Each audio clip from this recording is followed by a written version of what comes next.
Good evening. I'm calling to order the Ventura County Air Pollution Control District Hearing Board for March the 1st, 2010. Please note for the record that the time is 5:31 p.m. I'd like to ask, please, that the clerk call the roll. Mr. Murphy? Here.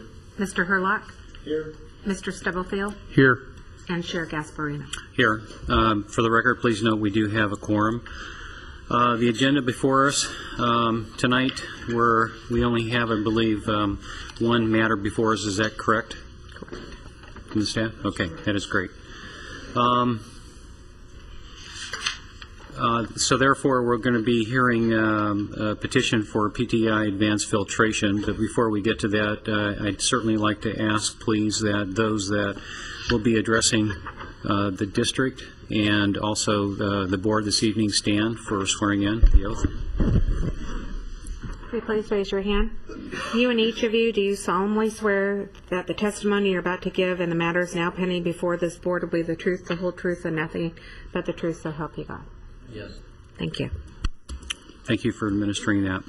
This evening we're going to be hearing the petition number 828, petition of PTI Advanced Filtration, Inc., for regular variance from the Air Pollution Control District Rule 29.C, conditions on permits, violation of permit conditions, Rule 74.6, surface cleaning and degreasing, and Rule 74.13, aerospace assembly and component manufacturing operations. And as of this time, there are no other matters before the board at this time.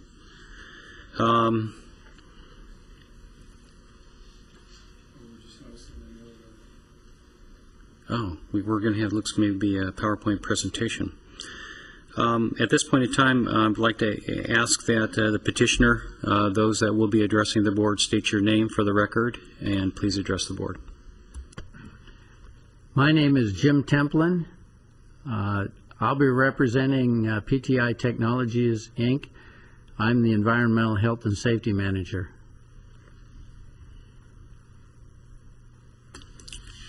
Okay, please go ahead.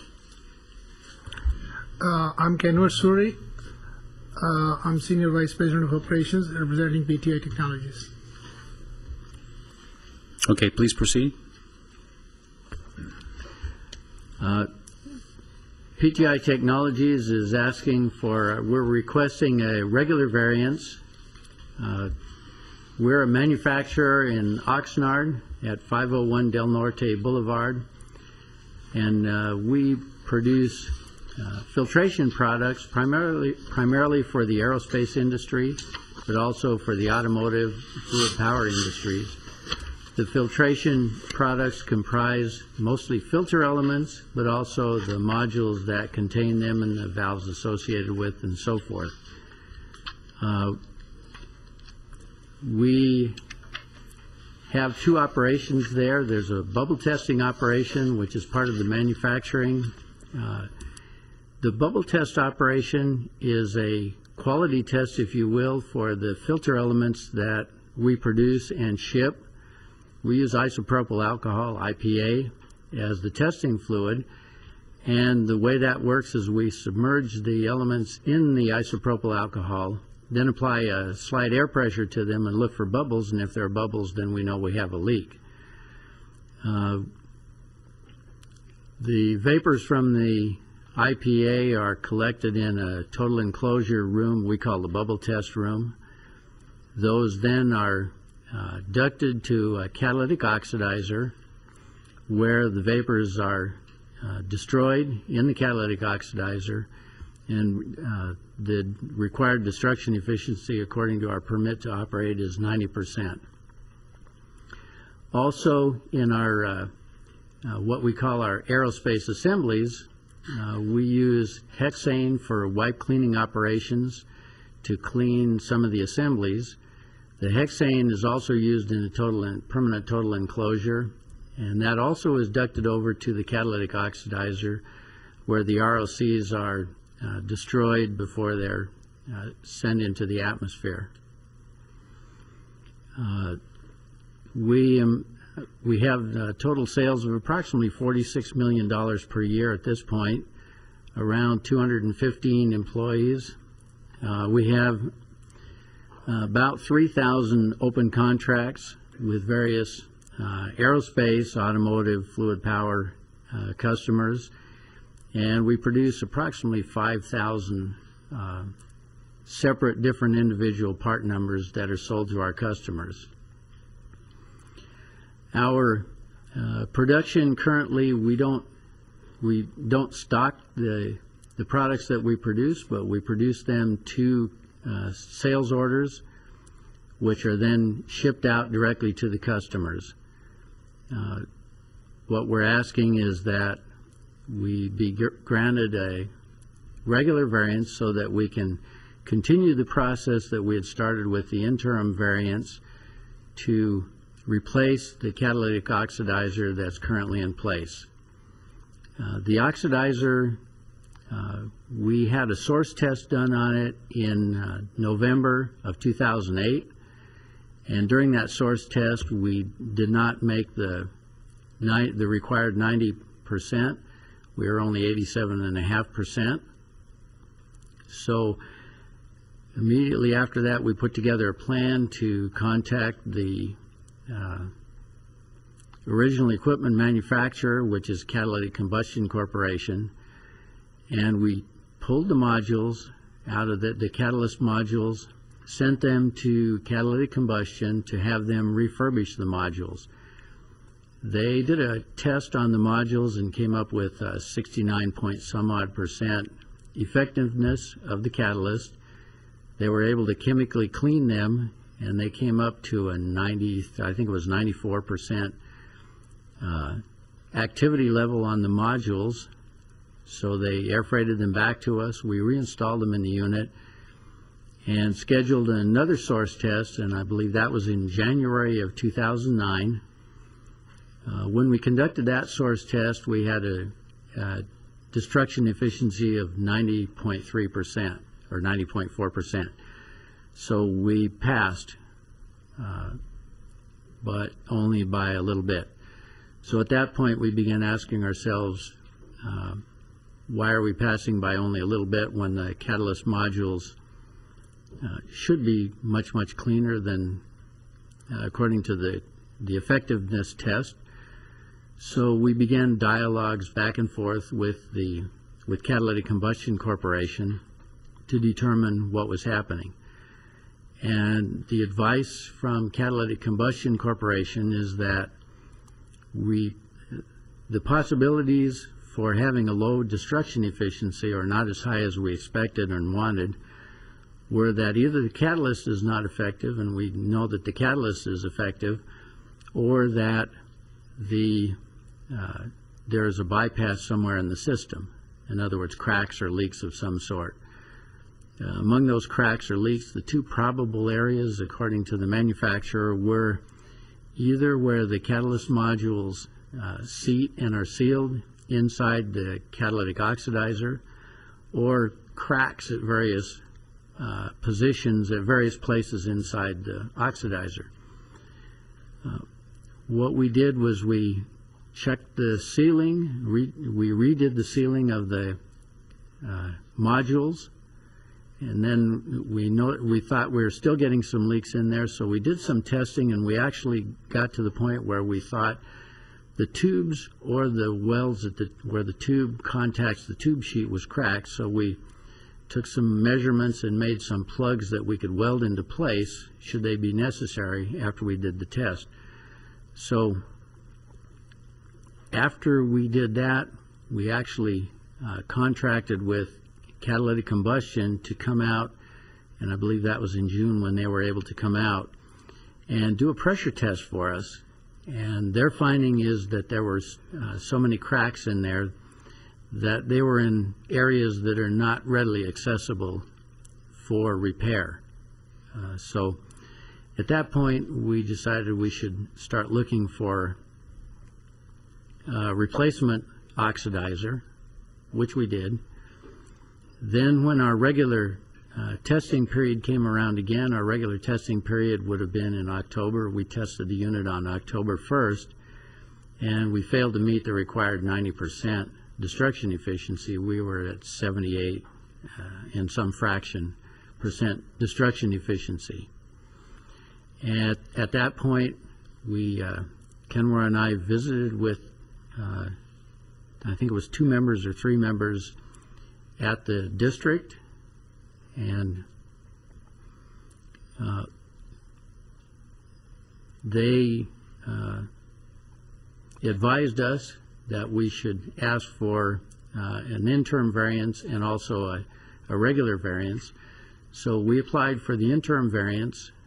We appeared before the board on, it was in December, I've forgotten the exact date, but it's in the record.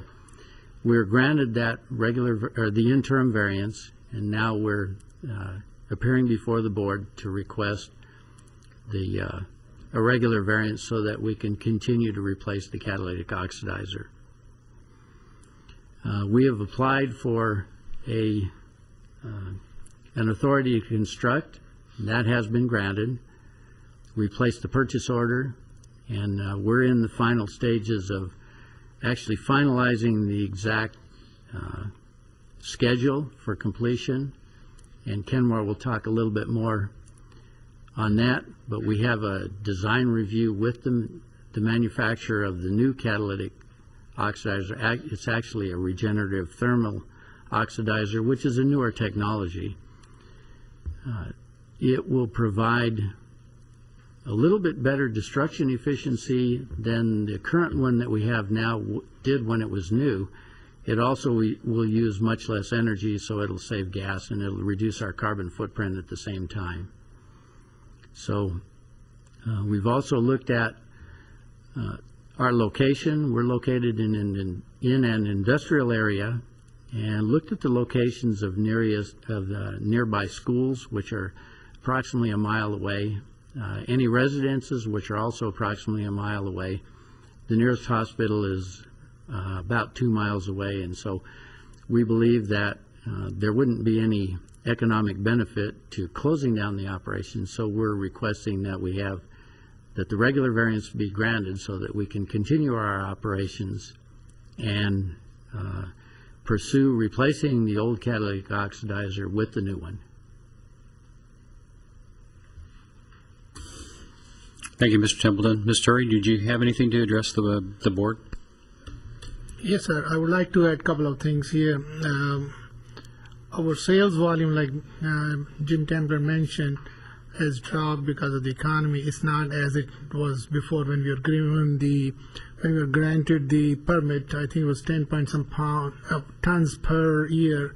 We are way less than that. The volumes are not as they were in the past couple of years, So bottom line is the usage of the IPA and the hexane is low compared to what it used to be. So the delta emission is very small amount, That's what I'd like to add. Second thing I'd like to add here, the technology we picked up is the RTO technology versus the catalyst, and RTO emission levels are very low compared to what we have today. This is a newer technology. It's called the RTO, and the PO and everything is in place, and we are trying to speed up the process, see if we can expedite that, and then install it well before the timelines or the guidelines which we've been given, And we schedule a PDR, CDR, we call it a preliminary design review, and the critical design review meeting, which is scheduled on Wednesday. The director of engineering, she's flying in tomorrow to take care of these things on Wednesday. So looking at the milestone which we sent earlier copy to district, it shows that we are heading in the right direction, as we said in the last time, and maybe ahead of the game of the timeline schedule. Oh, that's good news. Thank you very much. At this time, I'd like to ask the board for any questions or comments of the petitioner. Mr. Murphy?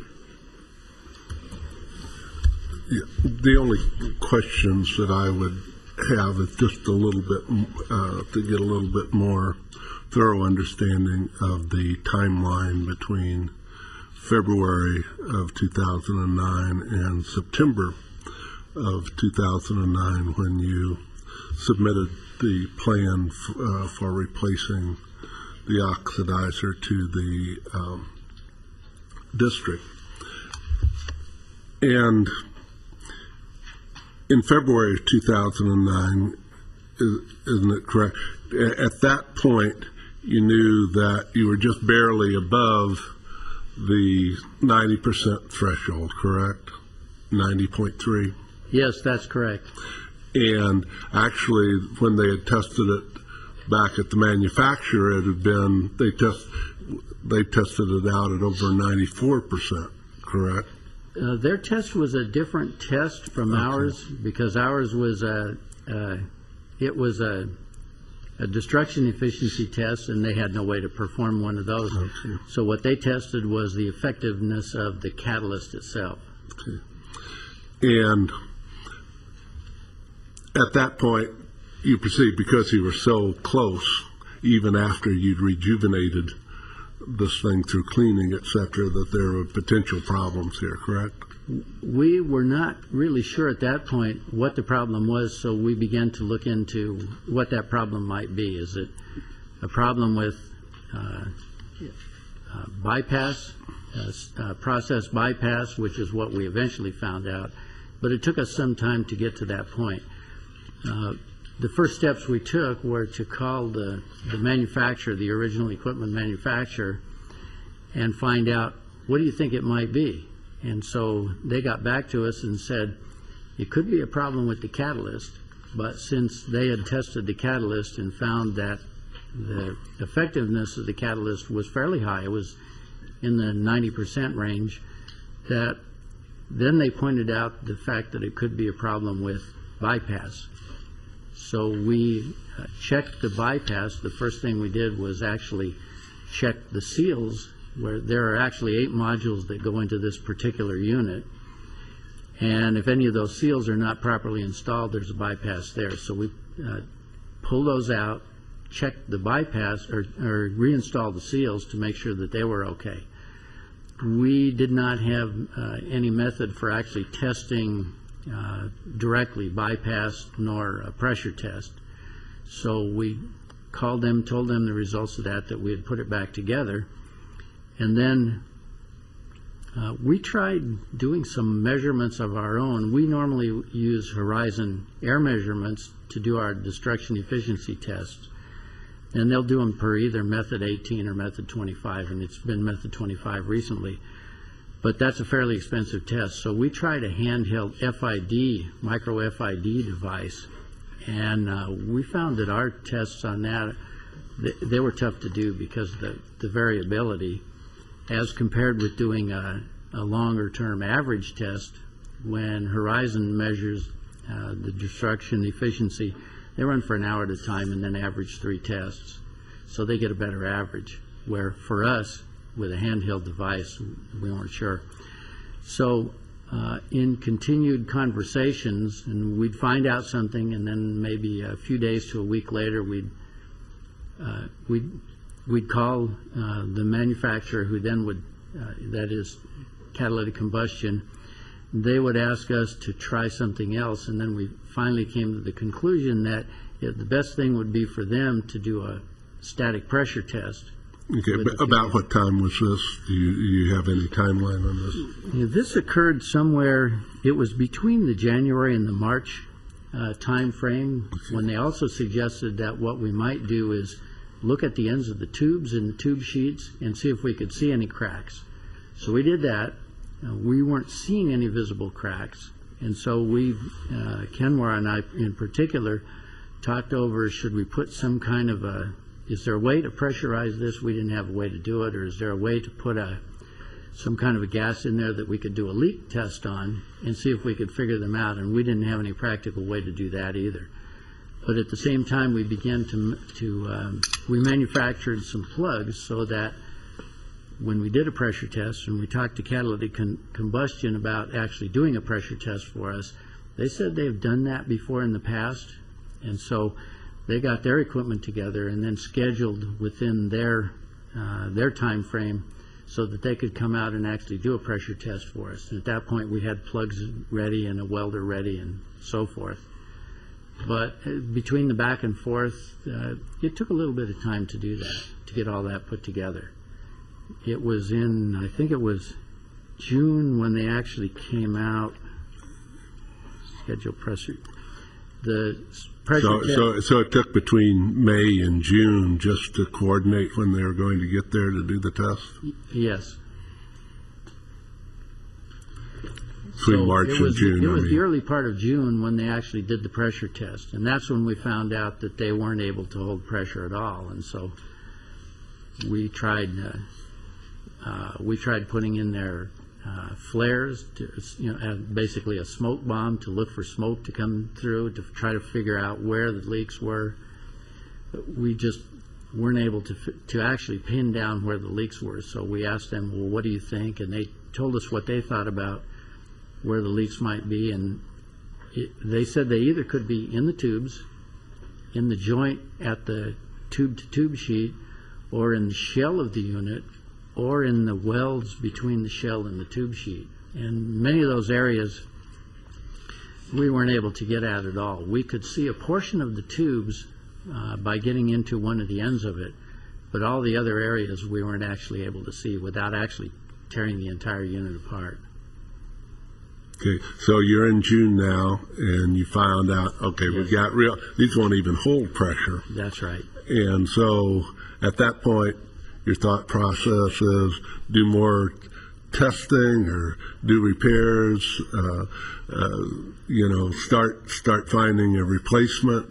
What's the thought processes then? Well, at that point, when they determined for us or helped us determine that it wouldn't hold pressure at all, and that it would be quite expensive and difficult to basically disassemble the unit and try to do some repairs, and there still would be no guarantee that we'd get all the leaks. And looking at the fact that the unit is about 20 years old, a little over 20 years old, so we started pursuing manufacturers and I started getting quotations together at that point. Okay. So in June you started getting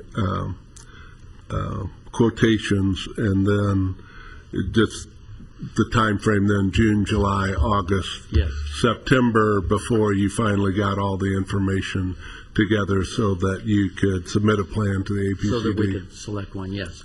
Okay. Right. Okay. I have no further questions with respect to that timeline. I do have just some general questions here. Just you've read the draft report, and yes, is there anything that you see in the draft report that is incorrect? No, the draft report looks correct to me. Okay. And is there anything in that? I mean, I'm talking about the draft order rather than the report. There was one detail in there, and that was that at one time we thought we were going to schedule this hearing on the 7th of March, but it turns out it's the 1st of March. But that's a small detail. Okay. Do you have that noted by page where that? Okay. It's on the first page, yes, yeah, right at the bottom. Okay. Is there anything that's not in the draft order that you believe should be included? I believe everything is in here that needs to be here, yes. Okay. And if you were preparing the draft order, is there any part of that draft order that you would have written differently? No. Okay. That's all I have. All right, thank you. Mr. Herlock. A few questions. I'm going to follow up a little bit on the line of thinking that Mr. Murphy was asking. One of the findings we have to make is on page 6, number 2. It says that due to conditions beyond the reasonable control of the petitioner requiring compliance would result, and so on and so forth. What that always means to me is that you did your best and were duly diligent in preventing us from being here tonight. And the narrative you provided in response to Mr. Murphy helped me quite a bit with regard to that large gap between January and June in the timeline that's in the information we have. But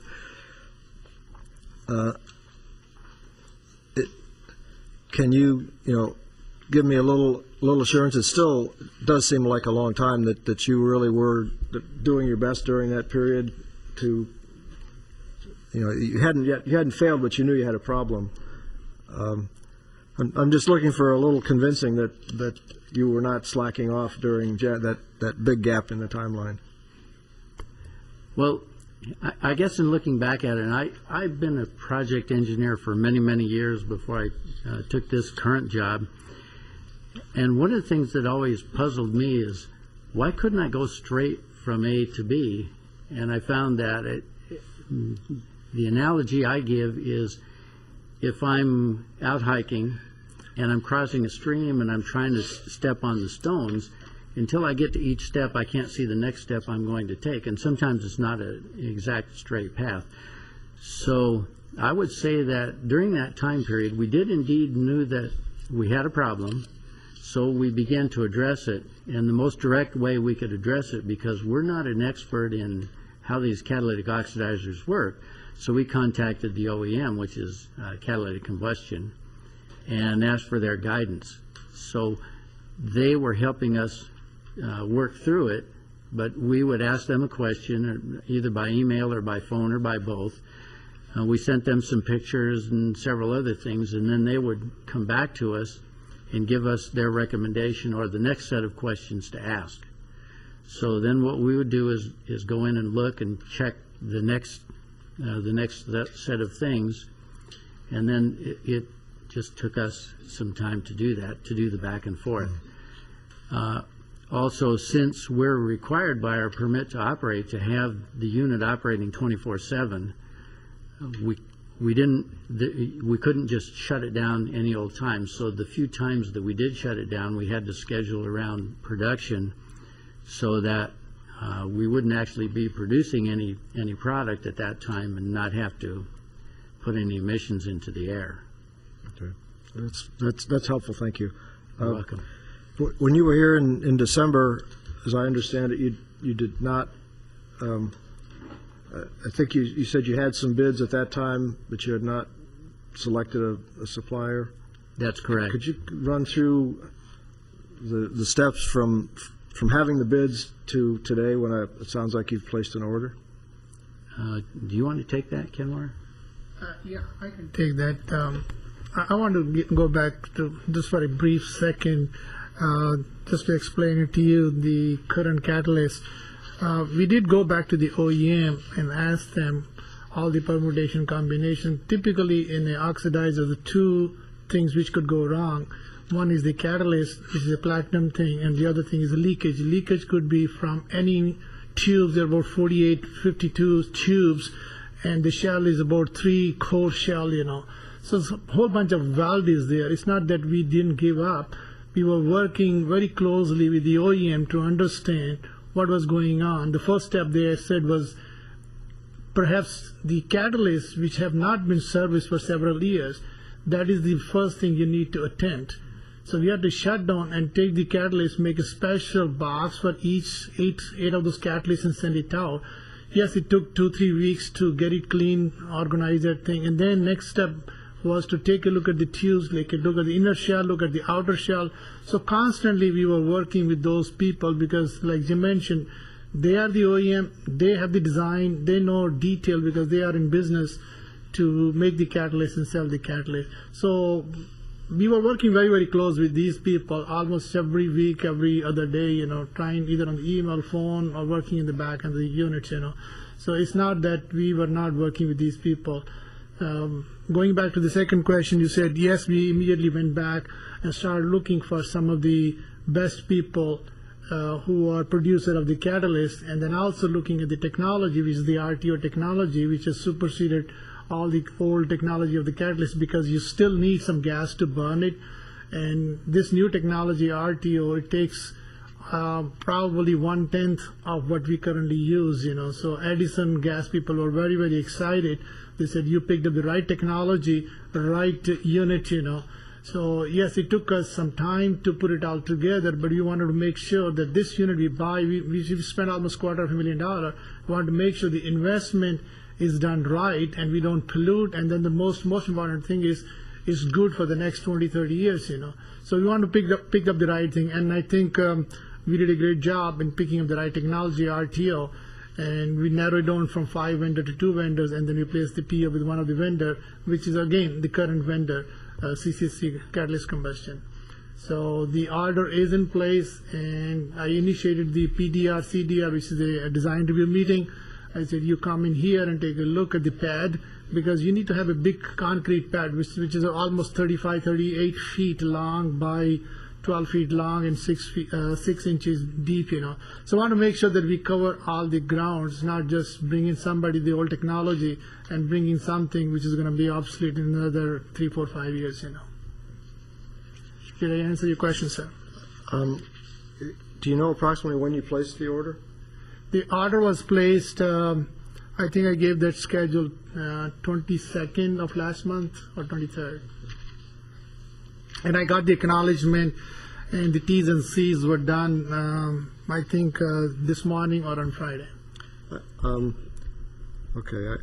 In light of that, in the order, it describes the facts that we've found tonight. And if you look on the bottom of page 3, maybe you can help us. I think that really doesn't reflect, because that says PTI has bids from 4 manufacturers and is currently in the process. So you had bids in December, you selected and made a purchase in February.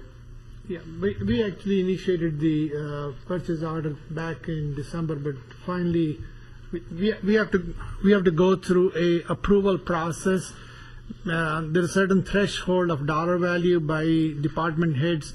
Apparently, the dollar value is exceeded the amount of my boss, who's the president. He has to go back to his boss, which is the ESCO group, and the board has to listen, just like what we are listening here. The board has to approve the investment and the technology we are putting in. So I had to put together a big package and submit it back to our CEO and CFO, and they signed off. And this it took some time, but again, we want to make sure we do our homework right. Well, I've kind of turned around, and I think you convinced me that you were duly diligent, but I would like to get those facts in the statement here. So perhaps, do we need to work through that, or can we have the district and the... We might want to try and work through it just a little bit. Yeah, I think it's fairly important to, I'm convinced that I can make finding number 2, that they did do their best, but I'd like to get the record, get that into the record here, and I think it belongs in the last paragraph on page 3. If I could maybe offer a suggestion on the very last sentence of page 3 of the order. Replace that last sentence and say PTI had bids from 4 manufacturers and was in the process of selecting one. And that goes along with the October 2009 time frame. And then I think in the page 4, I think Mr. Suri meant to say that around January 22nd, you selected your manufacturer? That sounds right, yes. Sometimes in early January, we narrowed down to one person. We started the AR request to the ESCO group, So you ordered it January 22nd. We submitted the request to the board, but we ordered it last week. We were exchanging back and forth the formal statement of work details, but we selected that time in January the vendor, but the actual copy of the PO went last week. Okay. But I think the selection of the vendor was required for you to issue the ATC, and so it probably should go before that. And so I was going to suggest on page 4, between the November 30th and January 28th dates, we just put a statement that in January PTI selected a vendor. I think that would be helpful as far as showing that we did find that they're moving along and they've done concrete steps. Right. Could I, Mr. Chair, could I ask a question here? Yes, for clarification, please. That would it be appropriate, because all we're wanting here, I think, is to get the timeline that has already been expressed orally here in the sheet, and just I think we can give and approve the order with simply an instruction to the district to go back and from the testimony put in the order for signature of the chair of the order the exact time frames that were mentioned here in the testimony.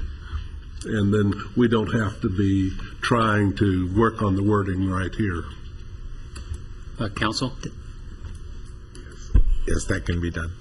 Thank you very much. Any problem with the rest of the board members in having the district do that? I'm okay with that. I just All right, wanted to show that they did move along and correct the impression that they're still thinking about it. Anything else, Mr. Herlock? I do have a couple of other things. The unit has been degrading for a couple of years, and you're still using it. And I think it hasn't been tested since October. Is that October, November? Where I'm going with this is that I realize these tests are expensive, and it's a bit of a waste to make a test for something that's being replaced. But on the other hand, I don't think the district or the board has a sense at all of what your current ROC emissions are. Because if this thing is degrading, it could be significantly higher than what's in this, and I would wonder if you would have a problem with doing some kind of a test to give the district and the board, or at least the district, a quantitative assessment of what your emissions currently are. I contacted Horizon Air Measurements and asked them their thoughts on that, and they gave a couple of things. One is that they suggested that they actually loaned us what they call an evacuation lung, and then I bought some sample bags, and so we sampled those, and those seem to take about somewhere between a half an hour and an hour to fill up. So you get a nice integrated number. Then we rented an FID, and I made some measurements, or actually our facility supervisor made some measurements from what I'd collected in the sample bag. And the one time when we did that, we were getting somewhere in the 75 to 80% range, so we don't think it's terribly accurate in comparison with a full source test, but it was within a few percent of the last time we did actually have the source test. One of the things that Rich Vachereau had suggested, Rich Vachereau I think he's the president of Horizon Air Measurements, is to take samples, send those to a lab, and have them tested in lieu of a full source test. He said it's more economical, but still fairly accurate. We have not done that yet. Would you be willing to, or have a problem with doing that? No. No. I guess I would like to see that happen. Would the district want to be witness or participate in that, at least? Definitely get the results. Yeah, we'd like to work results with, allowed to be used to determine the fees and penalties? We'd like to work with the PTI on that, and we wouldn't have a problem with that, and then reviewing the final report. Okay. And reviewing the final report that would come out of that. One last point, and this may be for the district, but I think it's general enough. On page 5, there's a table at the bottom that shows the The tons per year at full capacity and the estimated tons per year at this 78%, which it sounds like you're still at. But that's still, as I read your petition, still well below what you're permitted. And I guess I would like to get that in this report. My understanding is you're permitted 10.62 tons per year of ROC and 11.64 pounds per hour. And so, since I think that again reflects that this is not, they're not exceeding their permit, and they haven't been noticed of that anyway. But I think that would be worth getting on the record to just add another column. Mr. Herlock, if I could. But they're not at full capacity. They're at a reduced capacity because of economics. So that was stated by the petitioner during the presentation. The district asked clarification of what Mr. Herlock's asking for? Well, I was going to offer some revisions to that table to more accurately reflect the period of the two variances and reduced capacity and permitted emissions. So do you mind waiting for that? No, that's fine. Okay. And just one final question. In your permit, methylene chloride is mentioned. Do you really emit methylene chloride? And if so, where does it come from? Yeah, the methylene chloride actually comes from a cleanup operation. I've brought a filter element here. And occasionally some of the epoxy will spill over onto the outside of it, and we use what we call an epoxy remover, and that's where the methylene chloride is to wipe these off. I didn't bring our actual production numbers here, but we use very, very little of that. That's not controlled through the oxidizer because it's done on the manufacturing floor itself. Okay. So I thought maybe you used to use a chlorinated solvent and now you don't. Well, that may be quite a few years back, quite a few decades back. Okay. I don't have any further questions. Any other questions of the board? Okay. Thank you. At this point, I'd like to ask the district to state their position on granting the variance or any comments they have with respect to the petitioner's comments and any additions or modifications that have been identified today. Well, it is stated in our cover letter with the draft variance order, we would support your granting the variance. We've been talking with PTI for quite a while about this and the failures of the source test failures and their applications, and we think that they have made good faith effort to get to where they're at now and to proceed forward. I would I had a note that I'd like to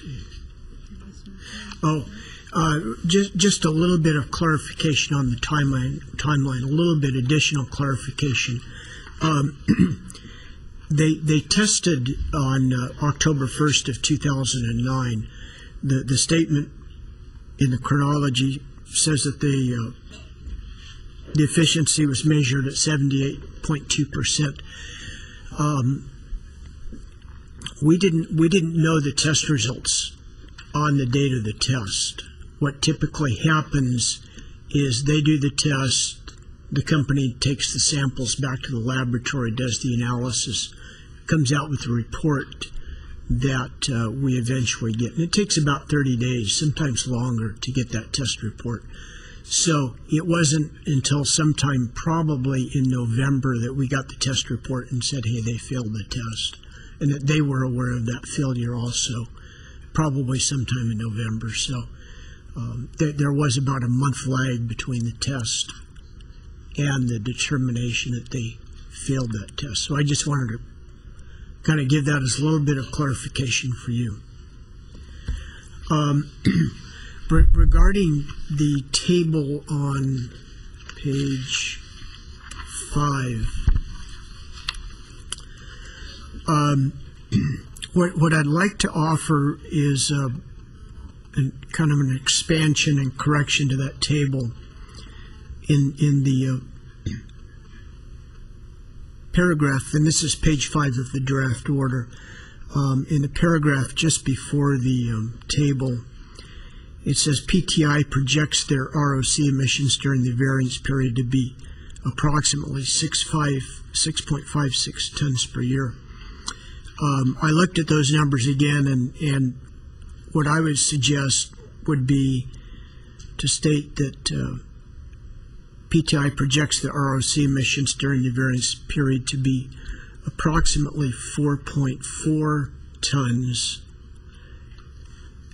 during the variance period, or it says during the variance period to be 4.4 tons, and end the sentence there.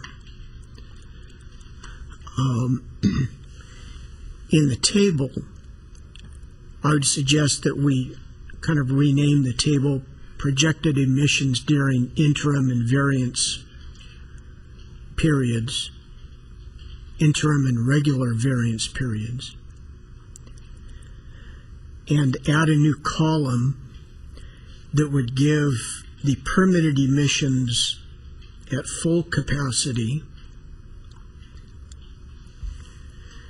the emissions at 90% control and reduced capacity, and those emissions would be at, let me go back, 90% control and reduced capacity, that would be 2.0 tons.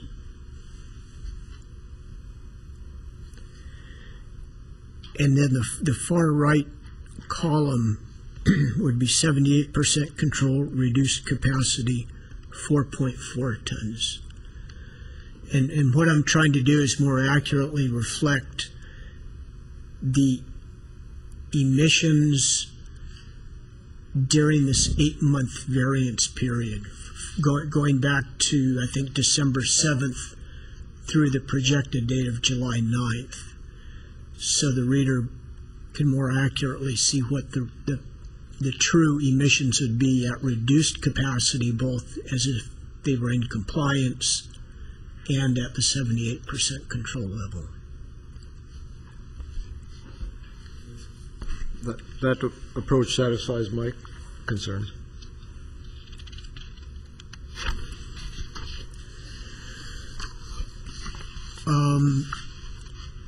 I didn't have any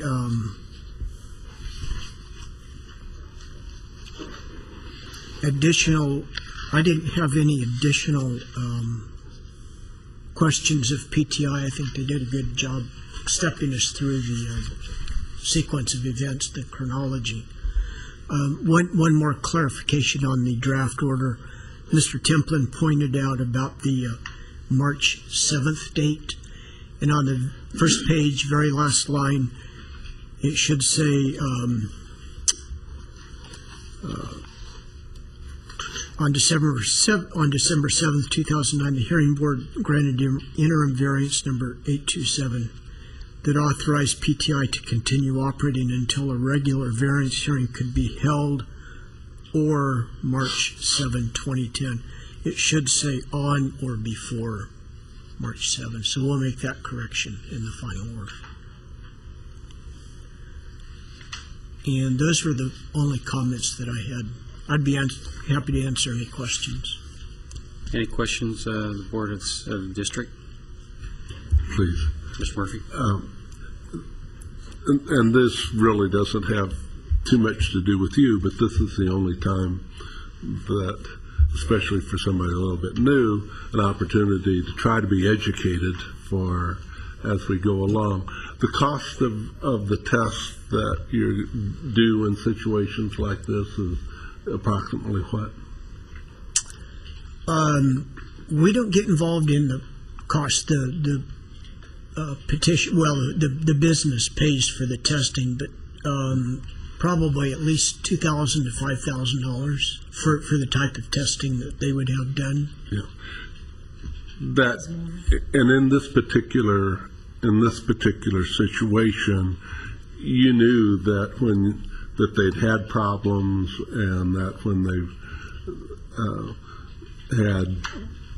had things repaired, it was just a little bit, they were just squeaking by at that point. I assume the district knows at this point there's a potential problem there in the near future. Would that be correct? I don't know if it really came up on our radar that they were inching down. We don't watch all of the test data real close to say, oh, they're getting right down there. Okay. But as let's say if it had come up on your radar, the October testing that you did, the annual source test, that's one that's scheduled, so you do that regularly. But do you ever become concerned and then go into a business and says, we're concerned, would you please do a test before the annual period? Occasionally we might, if we see some of the parameters getting out of whack, you might say they may have to be operating within a certain temperature range to make the catalyst effective, and if the temperature's starting to get above or below that temperature range, we might ask them to do a test. Okay. And you have the authority to go in and at any time you feel a test is necessary to require them to do a test, even though it's not on an annual basis? Yes. Okay. That's all I had. Okay. Mr. Herlock? I'm sorry, Mr. Stubblefield. I was going to ask the same question in a different way that Mr. Murphy asked. My question for the district is it not appropriate sometimes? I mean, this is a situation where the device, the emission control device, seems to be headed south. Would it not be appropriate for the district to, I mean, without getting into what's exactly wrong, which is PTI's problem, but just the throughput, whatever's coming out of it, conceivably and likely might be getting worse, might be becoming more and more contaminated with ROCs as this device fails. Did the district go over and do any spot tests during the period of the first variance that we granted? In other words, between the last time these gentlemen were here and now? No. Because I heard the word estimate several times, both by PTI and by the district, but I didn't see any tests. No. Would it be appropriate for me to point out something? On our permit to operate, up until the year of 2009, and it continues also in 2010, if I look at condition 26, it says between October 1st, 2009 and November 1st, 2009, and then no less than every 6 months thereafter. We were on an annual testing schedule, and then when we started getting very close, the district actually did put us on the 6-month testing. So they actually did look at that.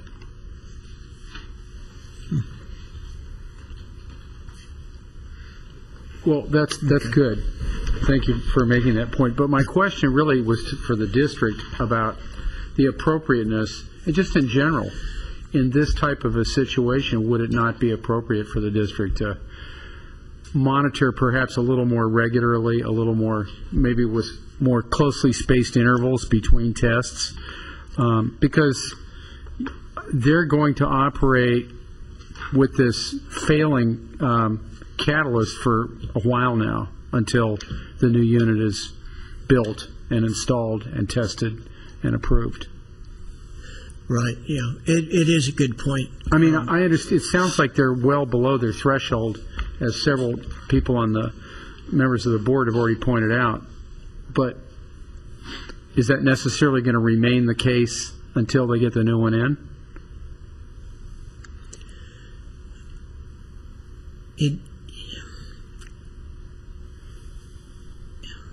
It's possible that the system could degrade even further, that they could develop more cracks in the system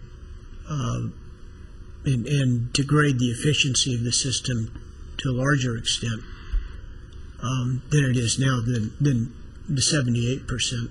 I mean, that's my concern. Yeah. It's being subjected to really high heat, 24/7, correct? Pretty much. Runs around the It clock. runs 24/7, yeah. Albeit at reduced capacity, but still, the heat's the same, even if the throughput is less, correct? The temperature is the same, yes. Yeah. Yeah. And I think Mr. Herlock had requested that a basic, pretty much like a bag sample, be taken and sent off to the lab. And I think that'll give a better indication of where the efficiency is going, if it's degraded beyond that 78% that we've been talking about. But it maybe in hindsight, between the 90% test and last October, we probably should have had them do an interim test, just knowing that they were so close to the line. I'm suggesting this only in terms of our responsibility to protect public health, Right. and air quality. I'm kind of asking the district's position rather than trying to tell the district you should do this. I agree. It is something that we should be looking at in these tests that come in and right on the borderline, and that maybe we should be looking for an interim test, you might say, between the next scheduled one, just to see where they are standing. Thank you. I think that's a very good point, Mr. Herlock, and I'd like to ask, if this is not out of order, is that the next time we have a hearing, that maybe you could present to the board what you, the district, can do and have decided to do with respect to Mr. Stubblefield's suggestion. Okay, we can do that. All right. I'd like to ask at this point if the petitioner has a question or, let's say, a problem with anything that district has stated on behalf of making some modifications to the conditions and the petition. So I'd like to ask you at this point, are you okay with that? They're acceptable to me. Fine with us. Okay, I'd like to ask one question because I forgot earlier. Could you tell me what you anticipate to be the completion of the construction of the new system? I did share that draft copy to district, and I was in a process of finalizing it and sending it to district. I expect to send this on this coming Thursday after my PDR, CDR with the manufacturer OEM. So my estimation to completion is June 17th. That's when they're gonna, Horizon is gonna come in. We're gonna put a request for them to come in and run a test. Okay, that's close to what you had identified earlier on, I think, during the interim variance discussion. So thank you very much. Okay, at this point, there's nobody from the public to testify or ask any questions. So I'm sorry, Mr. Herlock. This is more for my information than anything else, to clear up some confusion. There was some mention, I don't remember if it was in the petition or the cover letter or the draft order, about 85% and 90%, that confused me a little bit. It sounds like, for whatever reasons, hexane, if it were the only thing, would be allowed at 85%, but since there's IPA also, and it's 90%, that the 85% is either unenforceable or irrelevant, or do I understand that more or less correctly? There's in the draft order on pages 4 and 5, we reference several permit conditions in several of our rules, and the bubble test operation, which uses the IPA, under the permit condition and best available control technology requirements that were imposed a number of years ago, the bubble testing emissions are to be controlled by 90%. And then the degreasing and wipe cleaning operations with hexane, they fall under a different rule, and they're supposed to be controlled by 85%. But they have a permit. I think ultimately, though, they have to meet the 90% because you can't really distinguish the two components apart. So the source test, I mean, both the exhaustive of the 85% permitted and the 90% permitted operations go to the same catalytic converter or RTO, and they're tested, and that's where the test is done at the stack of that unit. That's correct. So it's really the 85% would apply if they had nothing but hexane, but since they have IPA, it's kind of not relevant to them. That's correct.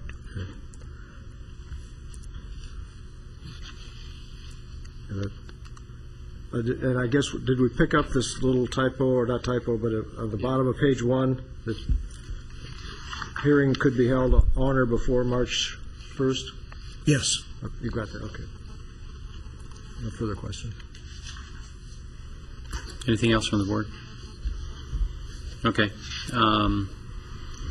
I guess I'm going to close the hearing, and at this point in time, we could have any other additional discussions by the board. I guess as your chair, I can find, and this has been discussed prior, that in accordance with the Health and Safety Code, Section 42.352, that I think we can obtain and agree that with the petitioner and with things that have been presented in the testimony, that the facts regarding the 6 findings have been complied with. So at this point in time, I'm going to request a board member to make a motion. I move that we grant the order with the changes we've discussed, and I think those include a change to the bottom of page 5 with regard to the changes that Mr. Duvall offered, and some changes in the timeline to reflect that a vendor has been selected and the purchase order has been placed, and that we're adding, I guess I'd like to say, at least one additional quantitative test to get an estimate of the emissions between now and the end of the variance period. Is that the bag test? The bag test, the one that Mr. Templeton was referring to earlier? Yeah, I believe okay. So. Yes. The rest of the board? Second. Okay. Any discussion? Madam? I don't have any problem with the findings. Okay.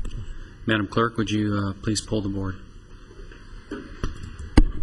Mr. Murphy? Aye. Mr. Hurlock? Aye. Mr. Stubblefield? Aye. And Chair Gasparino. Aye. The findings have been made and the motion has been approved, so the variance is granted. Any other business or comments from the board before I adjourn the meeting? The time is 6:35 and the hearing is adjourned. Thank you very much.